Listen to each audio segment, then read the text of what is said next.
Oda is a legendary author, an author of One Piece, the series I consider to be the best piece of fiction of all time. But there's one place I can't help but think he failed in writing One Piece, and that has to do with the exclusion of bounty hunters from the story. Bounty hunters were introduced early on with obviously Zoro, but then his buddies Johnny and Yosaku, all the way through Alabasta with Baroqueworks being like a bounty hunter organization. But after Alabasta, we've got almost no mention of bounty hunters whatsoever. There's been almost nothing. It's as if they've just disappeared from the world of One Piece. And honestly, it's pretty surprising because of how big a role bounties play in One Piece. Bounties are kind of our concept of mostly how strong a character is, but it's more of a representation of their influence in the world and how much of a threat they are to the world government. And even with how every character that's a pirate seems to have a bounty, we see zero bounty hunters. You would think bounty hunters would be a constant threat to the pirates in the series. There's a few possible reasons I think maybe bounty hunters were excluded from the series. The first, story-wise, is maybe the bounty hunters just haven't run into Luffy and the crew, and that's why we don't see them. The second possible reason is, this more is probably post-time skip,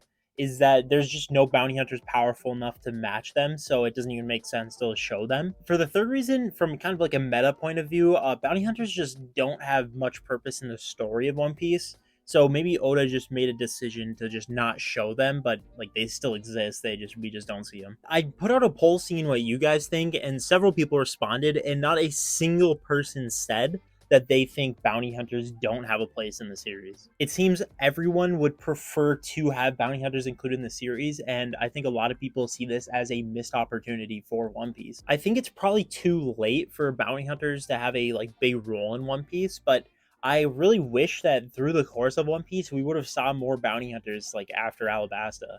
I think they're a huge aspect in the One Piece world that to the viewer, it just seems like they don't exist. I would have loved to see the interactions we see with these bounty hunters. Maybe there's entire crews of bounty hunters and it's just this entire faction in the world of One Piece that we know almost nothing about. And although it probably wouldn't make sense to see bounty hunters included at this point, it is unlikely, but I don't think it's impossible. There's always room for maybe some legendary bounty hunter to crawl out of the woodworks and they have to fight him, and that's its own arc or something like that. But overall, I think it's too late for something like that to make sense to be included in the story. There is a theory, however, that bounty hunters have a massive impact in One Piece just behind the scenes, and I talk about that more in this video right here. If you enjoyed the video, please make sure to destroy the subscribe button, just like Oda destroying the concept of bounty hunters for One Piece. And I don't know what you think. Do you think bounty hunters should have more of a role in the series, or do you think the story is doing well without them? Let me know in the comments. Stay slippery, butter out.